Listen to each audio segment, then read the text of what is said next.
Mark chapter 11 tonight. Just working through this.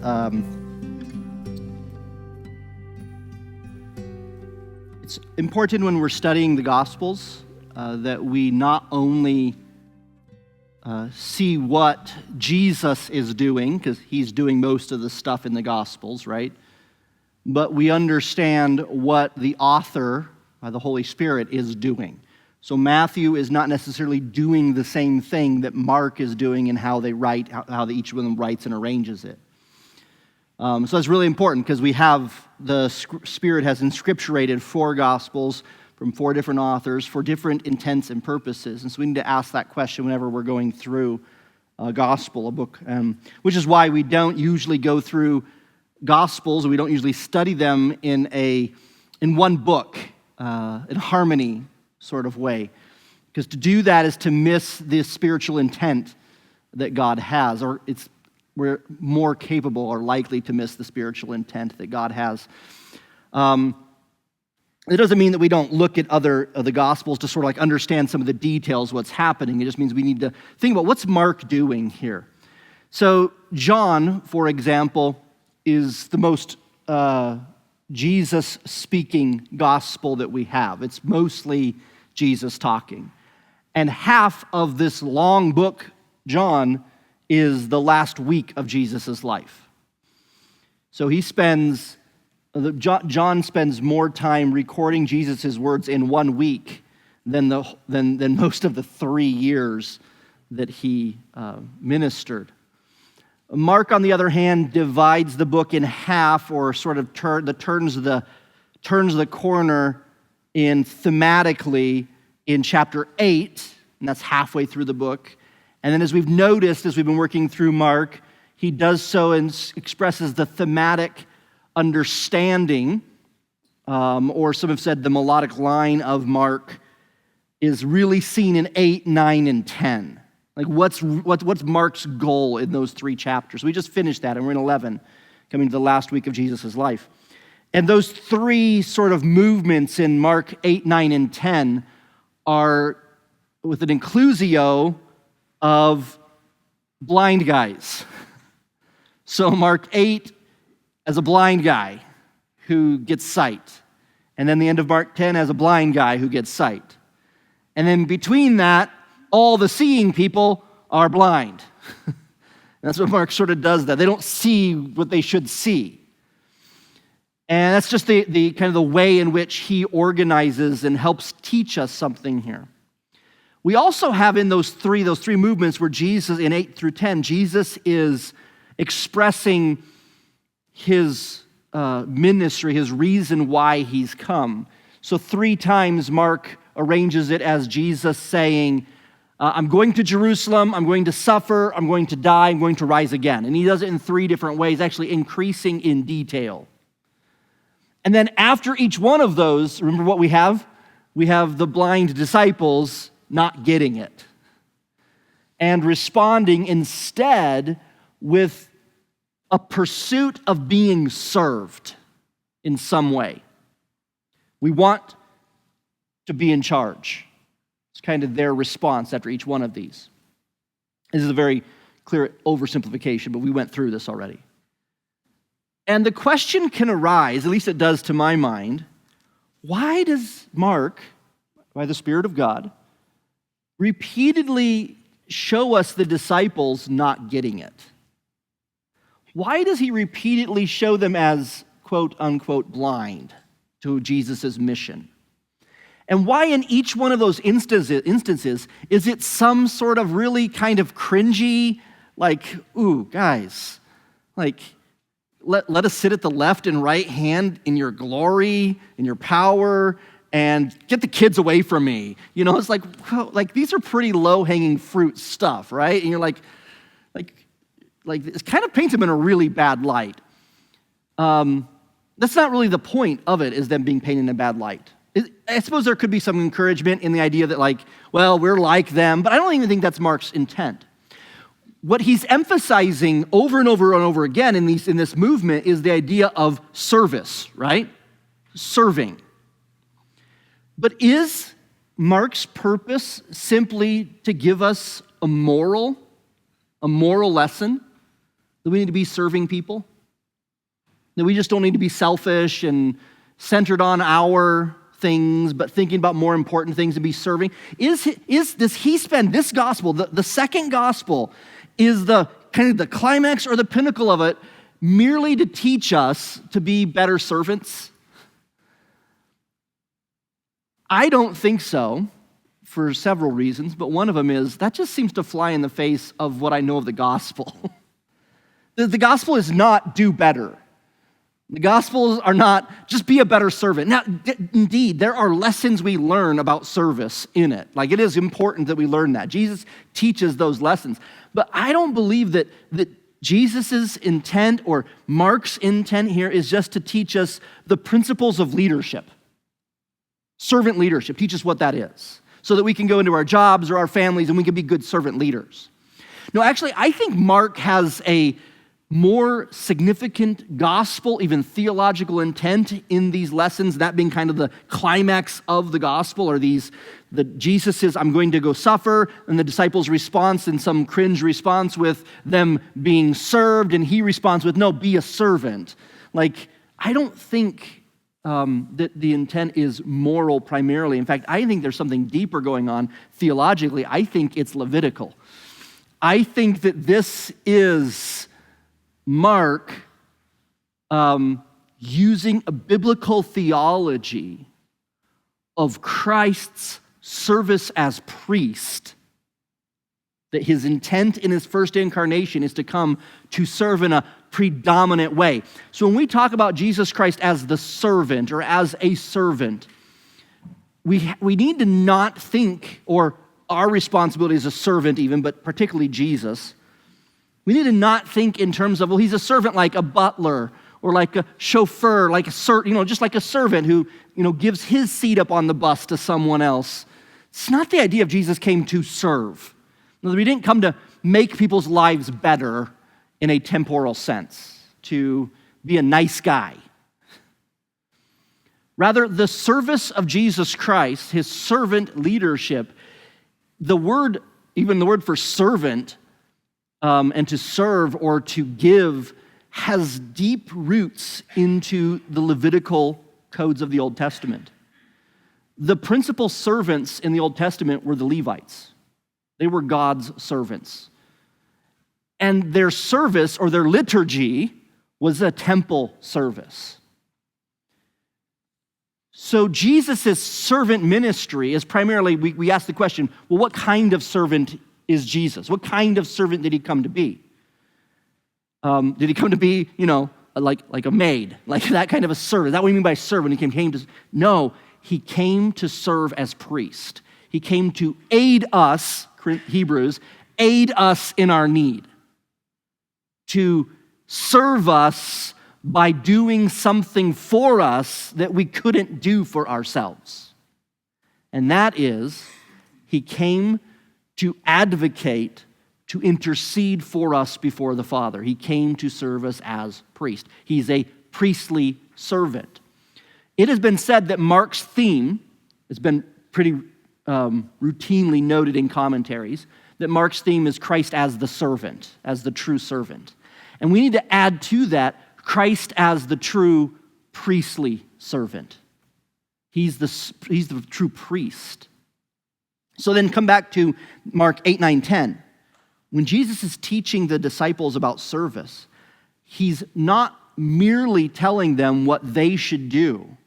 He's telling them and informing them, one, that they're blind and they're seeing it all wrong. They're seeing the ministry of Christ as predominantly a kingly one at this time. James and John, can we sit next to your left and right when you come in your power, your authority, your king as king? And saying, you're missing a really important part of who I am. You're blind to that. The Son of Man did not come to be served, but to serve. He came to be priest, who is also king. And his authority as king gives him authority as priest. So the primary takeaway from 8, 9, and 10 should not be good servants. That's a secondary takeaway. The primary takeaway ought to be, look for the Messiah who will fully serve you. And that'll be a Messiah or a king unlike any other you've known. Because the Son of Man is different than all the others.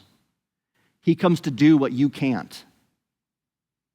And that's why I think we see the disciples falling so flat on their face. It's evident. It's basically a doctrine of Christ alone. Priest alone. The best of them couldn't get it. But Jesus Christ is the perfect servant, who is the priest. So that informs as we move into this now week of his suffering. What he's been saying in 8, 9, 10 is, look for the kind of Messiah. Look for the kind of Messiah that's not going to come with a sword. Look for the kind of Messiah that's not going to come, in order and push the children away because they're of no value to the kingdom. Don't look for the kind of Messiah, not that Messiah. Look for the Messiah that's going to come and he's going to give his life as your priest and as your sacrifice. Look for that kind of Messiah.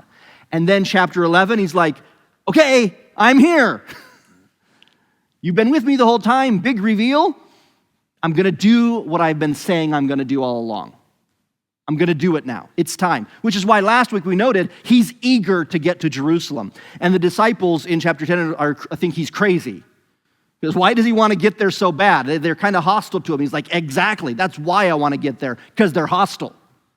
Because it's time for me to do what I came here for, and that is to serve you as your priest. And so I'm going to go into the temple, and I'm going to serve you as your priest. And he's going to go into the temple with more as priest, but as more than priest. He's going to go to the temple as priest with a sacrifice. And they might say, well, where's your sacrifice? It's right here. I'm a priest who is the sacrifice. So this idea of the temple is what occupies the beginning of Mark's discussion, or Mark's writing here, regarding the next chapter, actually next couple chapters. The temple is sort of the central element here because he's the priest, the servant, 8, 9, 10, who is now going to do his service. And where does the priest do his service? In the temple. So that's what this is. So you could outline 11 this way. Let me get a pen that works here. So verses 1 through 11, Christ's authority. This is not going to surprise you. 1 through 11, he's got authority. And then 12 through 14, strange big business about a fig tree. And then 15 through 19, Christ's authority.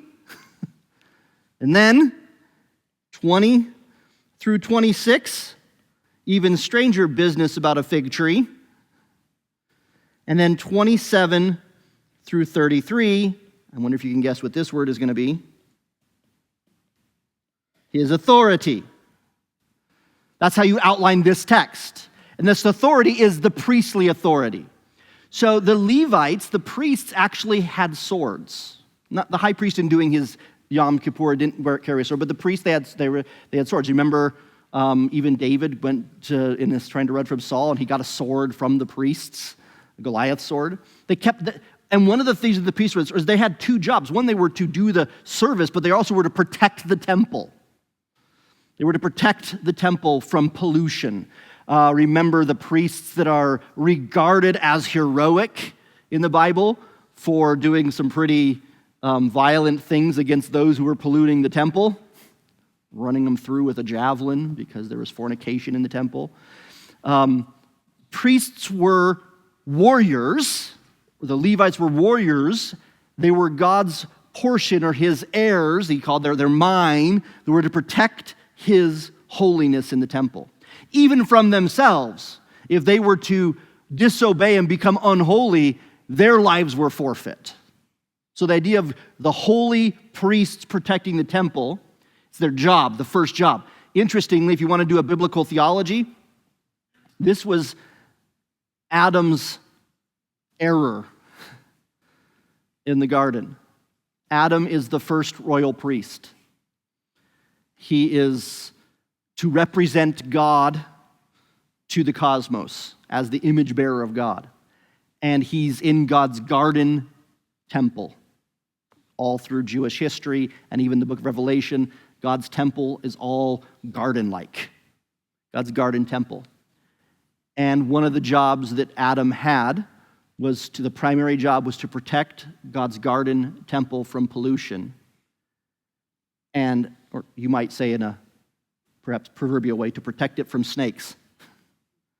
And he couldn't and didn't. And he failed as the royal priest. He was supposed to have dominion, and he was supposed to represent God as the image bearer, and he didn't. Jesus is now going to God's temple. He calls it my Father's house, or my house, here in this text. But he's going to protect it. He's going to drive out the snakes. He's going to command what's done there. He takes charge of the temple as the perfect and appropriate high priest.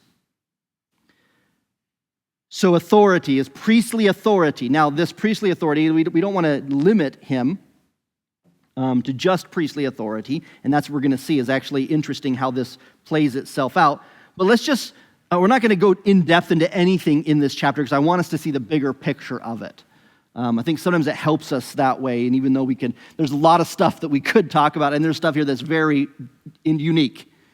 But I'm going to try to kind of see the bigger picture of what's happening textually. So what do we have starting in chapter 11:1? We have the very famous triumphal entry.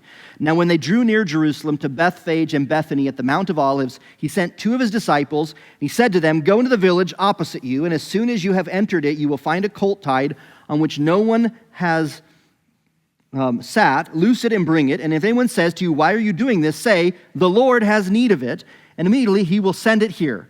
So they went their way and found the colt tied by the door outside on the street, and they loosed it. Some of those who stood there said to them, "What are you doing, loosing the colt?" They spoke to them just as Jesus had commanded, so they let them go. And they brought the colt to Jesus and threw their clothes on it, and he sat on it. And many spread their clothes on the road, and others cut down leafy branches from the trees and spread them on the road. And those who went before and those who followed cried out, saying, "Hosanna, blessed is he who comes in the name of the Lord. Blessed is the kingdom of our father David that comes in the name of the Lord. Hosanna in the highest." And Jesus went into Jerusalem, into the temple. So when he had looked around at all things, as the hour was already late, he went out to Bethany with the 12. Mark 11:3, Jesus tells the disciples he sends in when they're saying, "What are we going to do when someone tries to stop us from stealing their animal?" He tells them to say to them, "The Lord has need of it." And that is going to have the power that the people are going to say, "Take it." What is most interesting about that verse is that this is the only time, this occasion, it's recorded in also the other Gospels, the only time where Jesus refers to himself as the Lord. Usually he refers to himself as the Son of Man. Gospel writers refer to him as the Lord. Others refer to him as Lord. But this is the only time Jesus refers to himself as the Lord, which is the equivalent of Yahweh, like God. What's the significance of this? Well, he's eager to get to Jerusalem. He's done the teaching part of his ministry, and now he's expressing his absolute authority as the Lord. And this authority is seen, first of all, in the fact that without explanation, when the Lord commands, people follow. So the owners of the colt don't even ask for an explanation. Which Lord? They don't know. There's power that Jesus promises them in simply when he says, "Say, the Lord has need." And almost as if the owners of the animal are suddenly just struck with a sense of, okay, take it. So there was a fiat sort of authority in this idea. He declares, and it happens. The word command is used here. That's not used very often also regarding Jesus, though it's usually used regarding the wind and the waves and disease and unclean spirits. And here, Jesus commands his disciples. And then you have in this text the unique situation that for some apparently unexplained reason, all these crowds going to Jerusalem for the Passover suddenly decide to make Jesus king. This is what this is happening here. This is a coronation. This is an enthronement. He's riding on a king's animal. Kings often would ride on donkeys. Usually during peacetime, they'd ride on donkeys. And this is a donkey that's untrained, and so there's power there as well. So everything about this. And then what they're saying, blessed is the kingdom of our father David. Those are very royal sort of words, right? The kingdom, David. We just see this here. So Jesus enters into the temple as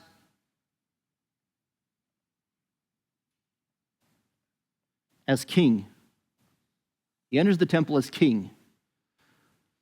And he's recognized as such by crowds. As the king, he enters the temple, he looks around, and then he leaves. Next day, we have this strange fig tree situation, which is very weird. From our perspective, I don't want to disparage the Word of God. It seems weird. And it has a pear, and something happens between it. So let's just skip the fig tree for just a minute and talk about what happens the next day after he gets in the temple. That's verse 15. So they came to Jerusalem, it's the next day. Then Jesus went into the temple. You see, it's the same thing, right?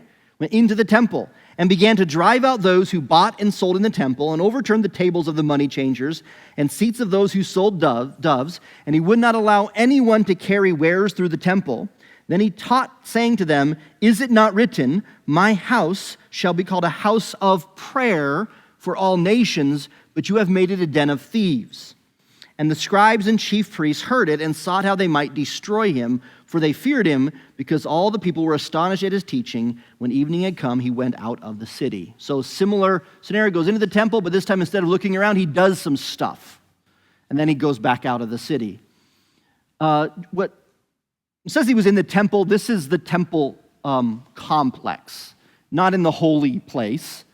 But that's why they're walking through and buying and selling and stuff like that. This is the complex in and around the Temple Mount, not just the building itself. And what he's doing in here is he is establishing, there's a text that kind of clues us in. If the phrase, "the Lord has need of it," and "blessed is the kingdom of our father David," if these are telling us or cluing us into the realities that he's describing Christ as king, is there anything in this text that's cluing us into what the emphasis is? What Jesus says, usually when you're reading a narrative, when the main character speaks, that's like a clue that this is this is like climax or central to the narrative. So Jesus, the climax is not him, of the narrative, is not him overturning the tables and throwing people out. It's when he says why he's doing it. And he says, "Is it not written, my house shall be called a house of prayer for all nations, but you have made it a den of thieves?" So, and then notice, who are the people who are most offended?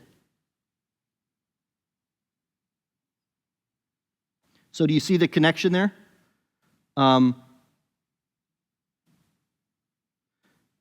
The scribes are the ones that study the Scripture, and Jesus quotes Scripture at them, right?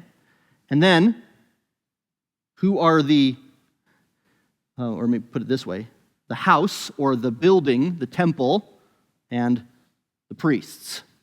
So there's this thing going on here where we're seeing Jesus is addressing the error of the scribes and the priests.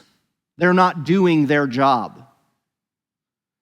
And so he takes over and he does the job that needs to be done.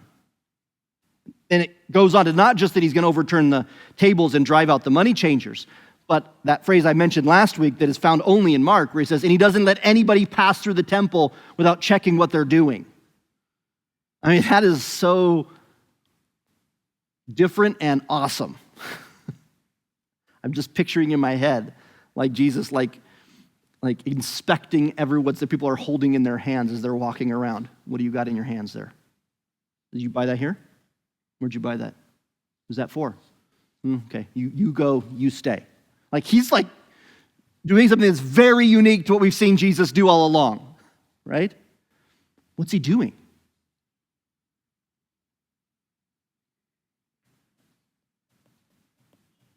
He's doing what Adam didn't do. He's driving out the snakes, right?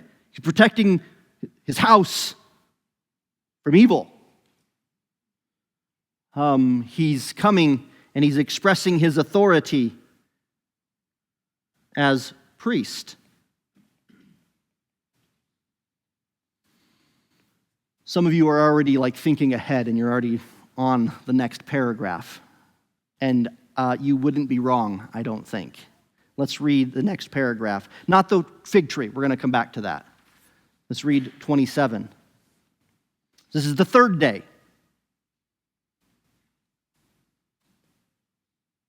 Then they came again to Jerusalem. So we know it's the third day. So that happened, third day. Come again to Jerusalem. And he was walking in the temple. Do you see how temple, each one of these is temple, temple, temple? And he was walking in the temple. The chief priests, the scribes, and the elders came to him. And they said to him, by what authority are you doing these things? And who gave you this authority to do these things? But Jesus answered and said to them, I will also ask you one question. Then answer me, and I will tell you by what authority I do these things. The baptism of John, was it from heaven or from men? Answer me. And they reasoned among themselves, saying, if we say from heaven, he will say, then why did you not believe him? But if we say from men, they feared the people, for all counted John to have been a prophet indeed. So they answered and said to Jesus, we do not know. And Jesus answered and said to them, neither will I tell you by what authority I do these things. Now, what's fascinating to me about this text as well is what Jesus is doing is the exact thing, righteously and in reverse, that they've been doing to him for the last 3 years. They constantly are coming at him, right, to trip him up, to ask him a question. They're like, we got him, because if he says this, then this is going to happen. But if he says this, this is going to happen. If he says divorce for any reason, then we got him there. If he says no divorce, we got him there. And he does that to them. He basically says, okay, I got a question for you. And they're like, oh no, he's trapped us. Because if we say this, then he's going to say this. But if we say this, the people are going to say this. And we don't have a good answer that's going to appease both sides. Kind of like getting a taste of their own medicine of what they've been doing all along here. So besides the fact that it's fun to see Jesus, who has willingly submitted himself for the last 3 years, and this is maybe just my flesh speaking, it's fun to see him kind of punch back before he gets crucified, right? But demonstrating once again, you guys thought you've had me all this time. You've never had me. I was giving you I was allowing you to think you had some authority, but I have authority here in this temple. It's mine. So the word authority appears frequently in here. So what he essentially does here is he takes on another mantle in this section. And the mantle that he takes on is the mantle of prophet. Even to the fact we see a connection the connection to John, the greatest prophet of the Old Covenant. And so Jesus uses that to launch into his teaching as the greatest prophet in the New Covenant. And he demonstrates to them, I'm a better prophet than you are. I'm a better prophet than anybody else. You can't answer me. I win. Now, it's not petty. Don't misunderstand what Jesus is doing here. It's not petty. It's not revenge. It's skill. It's righteous cunning. And it's also demonstrating that he has absolute prophetic authority. This is also the first time we see this, the three, well, it's not the first time, it's one of the few times we see chief priests, scribes, and elders. It's like everyone's coming at him. And he silences all of them with a word. Because he's perfect prophet. So what we actually see what Mark's doing as he transitions to the Passion Week, he's presenting Christ as Jesus as the Christ the King, the authority of Jesus as Christ the King, the authority of Jesus as Christ the priest, and the authority of Jesus as Christ the prophet, priest, and king. He's all that the Messiah is supposed to be. But that's not the only expression of his authority, because we have two other parts to this story, right? The weird part. So let's now look at the fig tree. I think the reason why the fig tree section is divided into two is one, first and foremost, it's rhetorical, it's literary. It's so that we can see this kind of interesting outline. Mark's outlining it this way for us. So we can kind of see the king, priest, prophet sort of emphasis through here. Also, though, I think it's practical, because what Jesus does when he curses the fig tree is not evident until the next day. And so it's sort of like happens as they're leaving it dark. As they're going in the morning, early morning, and then the next morning, they go there, they come back in the dark. Next morning, they're like, oh, the fig tree that we saw yesterday is now completely withered up. Let's look at this account and try to understand what's happening here. And I will say that for me, this is probably one of the most difficult accounts in Mark to fully grasp and understand. There's still things about it I don't get. So I hope that's something we can work through. So let's talk about what happens. So, verse 12. Now the next day, so this is day 2, this is Monday. When they had come out of Bethany, he was hungry. And seeing from afar a fig tree having leaves, he went to see if perhaps he would find something on it. When he came to it, he found nothing but leaves, for it was not yet the season for figs. In response, Jesus said to it, "Let no one eat fruit from you ever again." And his disciples heard it. So here's the trouble spots.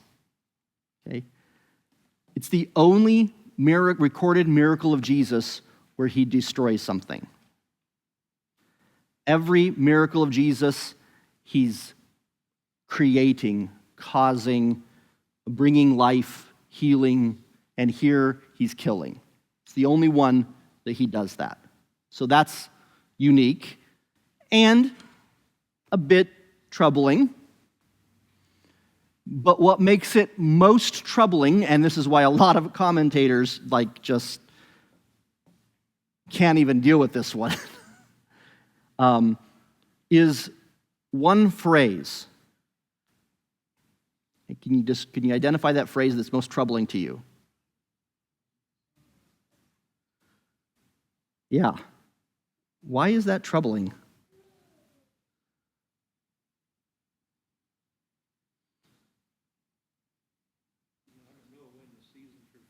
Okay.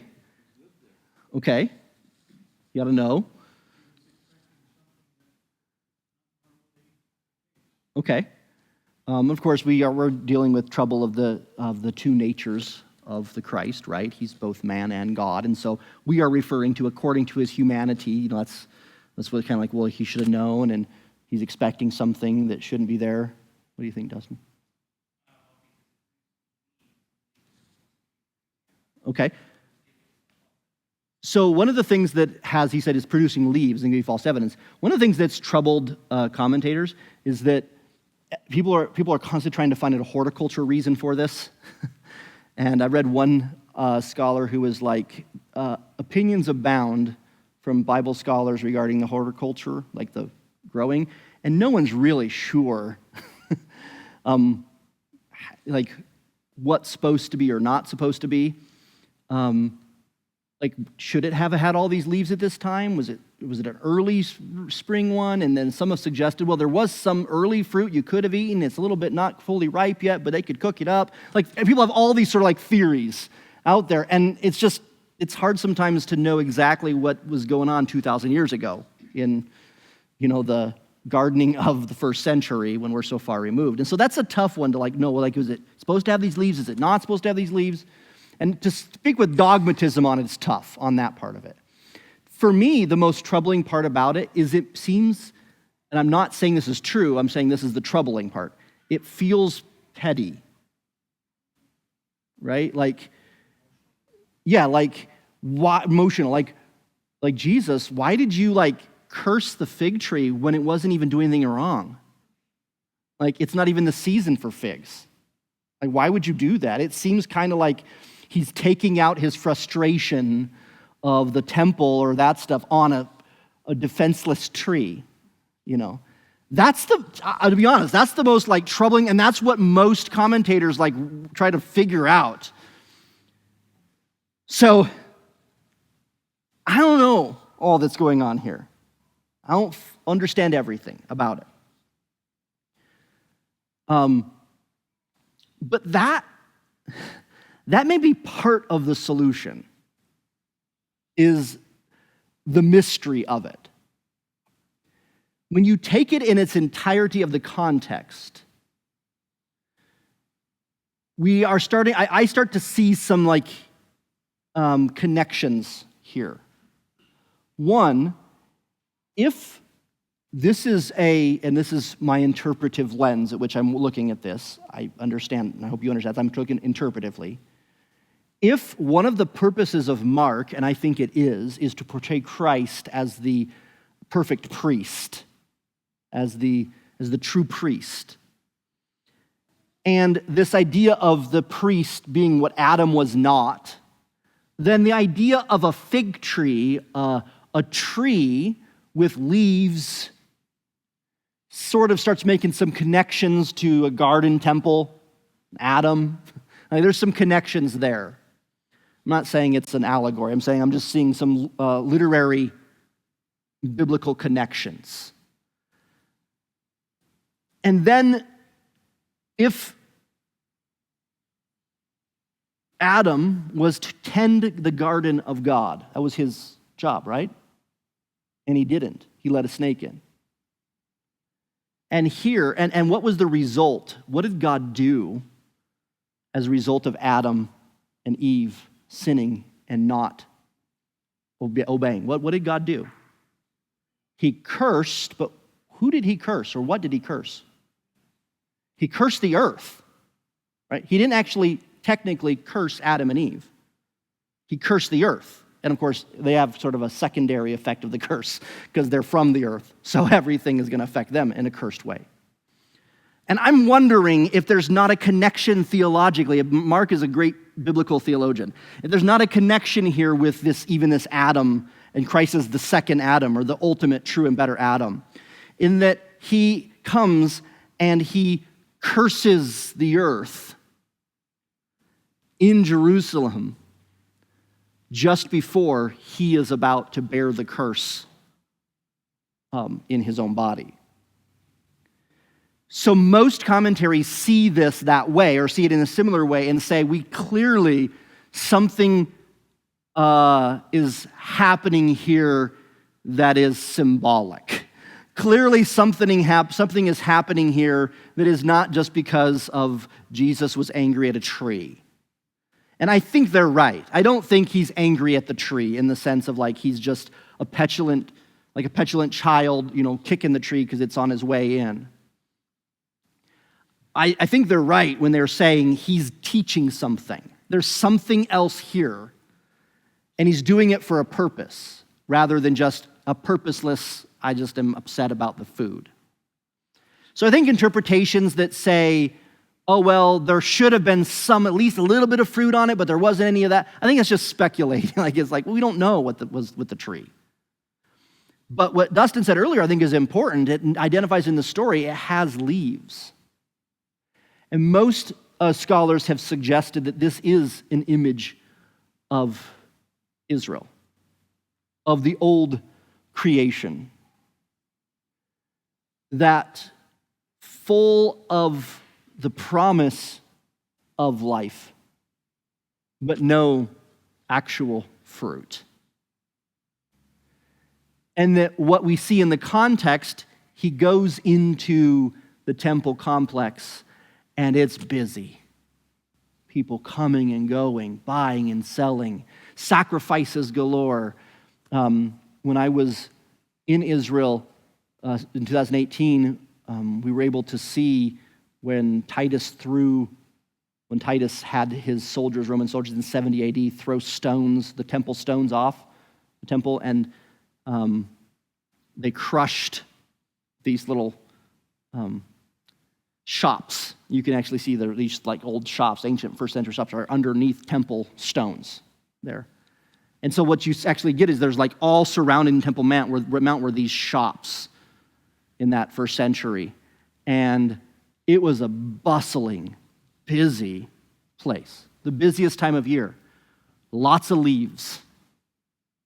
And yet, no true fruit.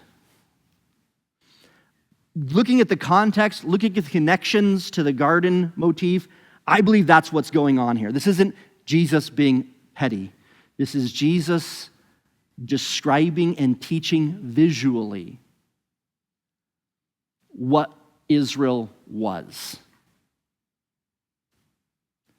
Leafy but fruitless.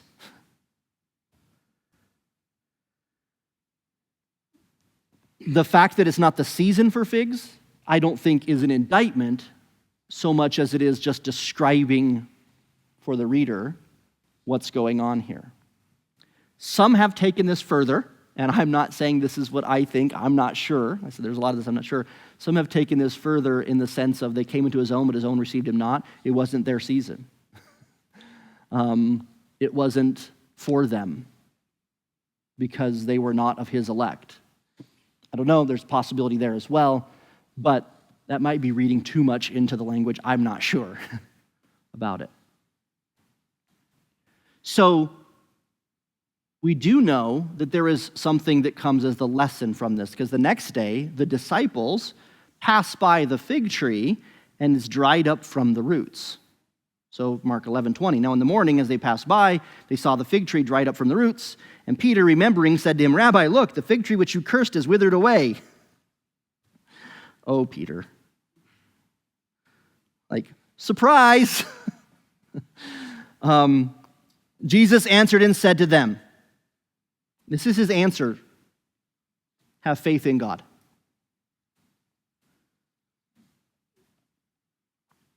And then he goes on this little section which is about prayer. Perhaps there's a connection here to the house of prayer thing. But let's set aside that part on prayer for a minute, and let's just think through Jesus' answer to them saying, hey, the fig tree you cursed is withered. What you cursed was actually cursed. And Jesus responds in a way that he hasn't this explicitly responded to this way yet. Have faith in God. Just thinking about it literarily, who is God? I contend that Jesus is referring to himself. Because Peter says, he cursed the tree, it withers. Peter says, you cursed it. Jesus responds, you should believe what God says. Who did the cursing? Who did the saying? Jesus did. Almost as if Jesus is saying to him, well, you think if I didn't, you think it wouldn't wither if I cursed it? What do you believe is going to happen when God speaks, Peter? You think that I would say be cursed and it wouldn't happen?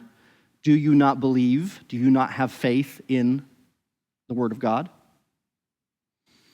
So I think what the lesson of the fig tree is another very clear expression that Jesus Christ has the authority of God. And I think that's his main lesson from the fig tree. And this comes back here to one other term, and he's the creator. He has the right to say to the fig tree, die. And it dies. He has the right, he has the power, he has the authority. And when you put all of this chapter together and you understand this big picture idea, what Jesus, I think, is saying here, and what I think Mark's doing here, is prior to the crucifixion, this is all day 1, 2, and 3, right? The next day, so he teaches a little bit longer, but the next day, 2, is then the crucifixion. So this is the first part of what happens. He's establishing one last time, I guess you could say, prior to the passion, the Creator, who is God, as king, priest, and prophet, Jesus. He's all of this. Which then, we don't have time for this. If you look at chapter 12, it's a parable he tells. And one of the most disturbing parables that Jesus tells. Because the end of the parable, he says, basically, those who reject the Son will experience eternal burning and judgment and devastation. There's another literary connection. I'm running, and there's so much here. The triumphal entry, what they say, Psalm 118. Jesus, Hosanna, that whole thing, perhaps from Psalm 118. Well, most of it's from Psalm 118. What Jesus says to them when in verse 10 of chapter 12, have you not read in the scripture? He quotes from Psalm 118. He quotes from the verse just prior to what the people said. The stone which the builders rejected has become the chief cornerstone. This was the Lord's doing. It is marvelous in our eyes. The very next verse in Psalm 118 says, this is the day that the Lord has made. We will rejoice and be glad in it. What day? This day. The day when the Creator, who has the authority and power of God, comes as prophet, priest, and king. And he enters into his place, his temple, and he gives himself and serves his people to save them from their sins. That's the day to rejoice in. And those who do not, they're the wicked servants who kill the Son.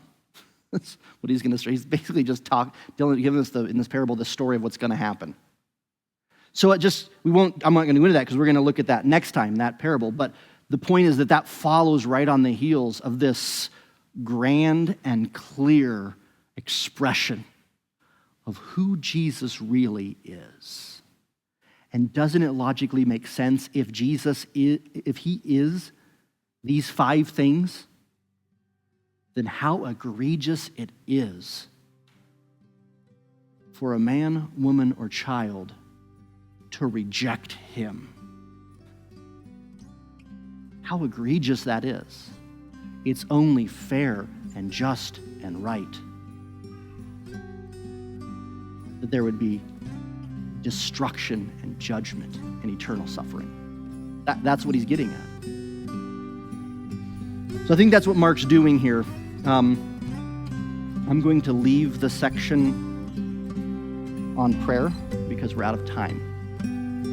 So I think Pastor Caleb is teaching next week, so he gets to do that one. And that is probably one of the most difficult sections in Mark to me. So I hand the baton off.